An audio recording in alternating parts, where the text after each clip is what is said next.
আসসালামু আলাইকুম। আমি ডক্টর মারিয়াম জামান, ডায়াবেটিস, থাইরয়েড, স্থূলতা এবং হরমোন রোগ বিশেষজ্ঞ। আমি নিয়মিত চেম্বার করছি পপুলার ডায়াগনস্টিক সেন্টার, বাংলা বাজার, বরিশাল। আজকে কথা বলবো ইনসুলিন নিয়ে। আমরা জানি যে ইনসুলিন একটি জীবন রক্ষাকারী হরমোন। ডায়াবেটিস রোগীদের শরীরে সাধারণত ইনসুলিনের ঘাটতি থাকে অথবা পর্যাপ্ত ইনসুলিন থাকলেও ইনসুলিন সঠিকভাবে কাজ করে না। সেক্ষেত্রে আমরা রোগীদেরকে বিভিন্ন মাত্রায় এবং বিভিন্ন সময়ে ইনসুলিন দিয়ে থাকি। কাউকে 2 বেলা, 3 বেলা বা 1 বেলা এভাবে ইনসুলিন দিয়ে থাকি। তো আজকে আমি বলবো কিভাবে একজন ডায়াবেটিসের রোগী সঠিক নিয়মে এবং সঠিক টেকনিকে ইনসুলিন অ্যাপ্লাই করতে পারেন। কারণ যদি নিয়মটা সঠিক না হয় তাহলে যতই আমরা ইনসুলিন প্রেসক্রাইব করি না কেন, রোগীর ডায়াবেটিস কিন্তু নিয়ন্ত্রণে আসবে না। ঠিক আছে? তো আমার এখানে আমরা সাধারণত রোগীকে 2 ভাবে ইনসুলিন দিয়ে থাকি। কারো কারো হচ্ছে এরকম ভায়ালে ইনসুলিন থাকে, আবার কাউকে হচ্ছে পেন সিস্টেম যেটা আছে এভাবে কলম সিস্টেম দিয়ে থাকি। কারণ অনেক রোগীরা হচ্ছে সিরিঞ্জে নিতে চায় না, তাদেরকে আমরা পেন সিস্টেম বলি। আবার অনেক রোগীরা আছে যারা সিরিঞ্জ নিতে কমফোর্টেবল ফিল করে, তাদের ক্ষেত্রে আমরা এরকম ভায়াল দিয়ে থাকি। ঠিক আছে? পেন সিস্টেম যেগুলো ইনসুলিন, এটা 2 ধরনের হয়। একটা হচ্ছে পেনটা ফিক্সড থাকে, হ্যাঁ, আর একটা হচ্ছে পেনটা ফিক্সড থাকে, কার্টিজ চেঞ্জ করা যায়। পেনের সাথে হচ্ছে কার্টিজ অল্টারনেট করে ইউজ করা যাবে। যারা হচ্ছে পেন সিস্টেম ব্যবহার করবেন তারা এটা দেখে কিনবেন যে পেনের সাথে কার্টিজটা ফিক্সড কিনা, অথবা পেনের সাথে কার্টিজটা এরকম আলাদা কিনে চেঞ্জ করা যায় কিনা। এটা কিন্তু 2 রকম আছে। হ্যাঁ, আপনারা চেষ্টা করবেন যে এরকম যে বায়ো পেনগুলো আছে যেটার সাথে কার্টিজ মানে আপনি ইচ্ছা মতো চেঞ্জ করে নিতে পারবেন। তাহলে কিন্তু শুধুমাত্র আপনার ইনসুলিনের কার্টিজের দাম দিয়ে কিনলেই হয়ে যাবে, পেনটা কিন্তু আপনার মানে সবসময় ব্যবহার করতে পারবেন। তো আমরা সাধারণত বলি যে ইনসুলিন হচ্ছে নর্মাল ফ্রিজ, যেখানে আমরা শাকসবজি রাখি এরকম টেম্পারেচারে রাখার জন্য, যাতে হচ্ছে ইনসুলিনটা ভালো থাকে। ঠিক আছে? যখন আপনি ইনসুলিন অ্যাপ্লাই করবেন তার 20 থেকে 30 মিনিট আগে চেষ্টা করবেন ইনসুলিনটি বাইরের তাপমাত্রায় রাখার জন্য। ঠিক আছে? এরপরে আমরা বলি যে আপনার চামড়ার যেখানে ইনসুলিন অ্যাপ্লাই করবেন সেই জায়গাটাকে একটা অ্যালকোহল প্যাড বা হেক্সিসল দিয়ে একটু স্টেরিলাইজ করে নেবেন, যাতে কোনো ধরনের অ্যালার্জিক রিয়াকশন বা ইনফেকশন না হয়। এরপরে যেমন আমরা দেখাবো যে ভায়াল দিয়ে আমরা কিভাবে ইনসুলিনটা নিতে পারি। এটা হচ্ছে একটা প্রিমিক্সড ইনসুলিনের ভায়াল। কিভাবে বুঝলাম? যদি এরকম ঘোলা ইনসুলিন থাকে এটা হচ্ছে সাধারণত প্রিমিক্স থাকে, আর যেটা সাদা রঙের ইনসুলিন থাকে, পরিষ্কার ইনসুলিন থাকে, সেটা সাধারণত আর বা রেগুলার ইনসুলিন থাকে। ঠিক আছে? এটা হচ্ছে একটা ইনসুলিন সিরিঞ্জ। তো এরকম 2টা সিরিঞ্জ পাওয়া যায়, একটা হচ্ছে 100 ইউনিট আর একটা হচ্ছে 40 ইউনিট। আমরা অবশ্যই যখন একজন রোগী ইনসুলিন দিবেন এই 2টাকে কিন্তু ম্যাচ করে দেখতে হবে যে ইনসুলিনের ভায়াল 100 ইউনিট সাথে হচ্ছে সিরিঞ্জটাও 100 ইউনিট আছে কিনা। হ্যাঁ, 2টা কিন্তু সেম হতে হবে, না হলে কিন্তু ডোজ অ্যাডজাস্টমেন্ট হবে না। আবার যদি কেউ 40 ইউনিটের সিরিঞ্জ ব্যবহার করেন, সে কিন্তু 40 ইউনিটের ভায়াল নিয়ে ইনসুলিন নেবেন আর কি।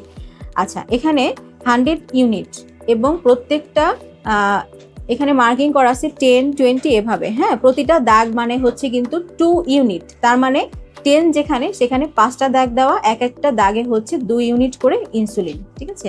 তাহলে সবার প্রথমে বলবো যে ইনসুলিন আমরা কোথায় কোথায় অ্যাপ্লাই করতে পারি। আমরা সাধারণত বলি যে পেটের যে আমাদের নাভি আছে, নাভি থেকে 3 থেকে 4 আঙ্গুল ডানে অথবা বামে যে পেটের চামড়া সেখানে, অথবা চারপাশে ঘুরিয়ে আমরা ইনসুলিন ব্যবহার করতে পারি। এছাড়া হচ্ছে আমাদের যে বাহু আছে, 2 পাশে বাহুর হচ্ছে উপরের দিকে এবং বাইরের দিকে, এটা হচ্ছে আপার অ্যান্ড আউটার পার্ট। আরেকটা হচ্ছে উরুতে ব্যবহার করতে পারি, এটাও হচ্ছে বাইরের দিকে এবং উপরের দিকে, অথবা বাটক বা পিছনের দিকে আমরা ব্যবহার করতে পারি। তবে রোগীরা নিজেরা অ্যাপ্লাই করার জন্য সবচেয়ে ভালো হচ্ছে নাভির চারপাশে, এবং অবশ্যই এটা রোটেশন করে ইউজ করতে হবে, যে এক জায়গায় কিছুদিন দেওয়ার পরে আবার অন্য পাশে কিন্তু রোটেশন করা, এটা রোটেটিং মেথড বলা হয়। হ্যাঁ, তাহলে আমরা প্রথমে এই যে একটা ইনসুলিনের হচ্ছে অরেঞ্জ কালারের ক্যাপ, সেটাকে খুলবো। এরপর হচ্ছে পিছনে প্লাঞ্জার আছে, প্লাঞ্জার দিয়ে কিছুটা টেনে বাতাস নিয়ে নিব। বাতাস নিয়ে এরপরে হচ্ছে আমাদের যে ভায়ালটা আছে, ভায়ালটার মধ্যে 90 ডিগ্রি অ্যাঙ্গেলে আমরা দিলাম। দেওয়ার পরে প্লাঞ্জারটা চাপ দিলাম। চাপ দিলে এরপরে এরকম 90 ডিগ্রি যদি আমরা ধরি তাহলে দেখা যাবে যে অটো কিন্তু ইনসুলিনটা চলে আসবে। দেখেন, এই যে আস্তে আস্তে করে বাতাস দেওয়ার জন্য এমনি চলে আসছে। ঠিক আছে? তো আমরা এখানে যতটুকু ইনসুলিন দিব সেটা টেনে নিব, বা একটু কম বেশি হলে কিন্তু আমরা হাত দিয়ে বাকিটা নিয়ে নিব। এই যে এভাবে নিয়ে জাস্ট যেখানে আমরা ইনসুলিন দিব এভাবে 2 আঙ্গুল দিয়ে ধরে চামড়াটা 90 ডিগ্রি অ্যাঙ্গেলে দিব।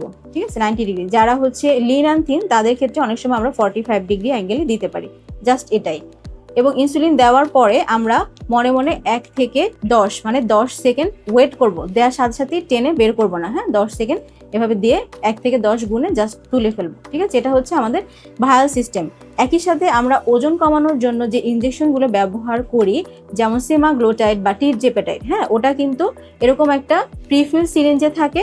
জাস্ট আমরা এরকম ক্যাপটা তুলে এভাবে থাকে, যেভাবে হচ্ছে আমরা ভায়াল থেকে সিরিঞ্জে ইনসুলিন নিলাম, জাস্ট ওভাবেই একই জায়গায় একই রকম ভাবে কিন্তু দিতে পারবো, ঠিক আছে। নেক্সট হচ্ছে আমাদের পেন সিস্টেম। আমরা পেনটা কিভাবে অ্যাপ্লাই করতে পারি। পেন হচ্ছে খুবই কনভিনিয়েন্ট এবং পেশেন্টের জন্য মোর কমফোর্টেবল, ঠিক আছে। এখানে পেনের 2টা পার্ট থাকে, একটা হচ্ছে এখানে আমাদের যে কার্টিস, সে কার্টিসটা রাখার পার্ট, আর একটা হচ্ছে আমাদের মার্কিং করা বা লেবেলিং, কত ইউনিট ইনসুলিন দিব সেটার পার্ট।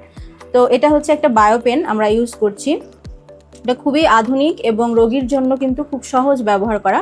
এখানে হচ্ছে একটা কার্টিজ আছে, হ্যাঁ এটাও প্রিমিক্সড ইনসুলিন। সো সেটা আমরা একটু রোল করে নেব, এভাবে রোল করে নেব প্রিমিক্সড ইনসুলিনটা।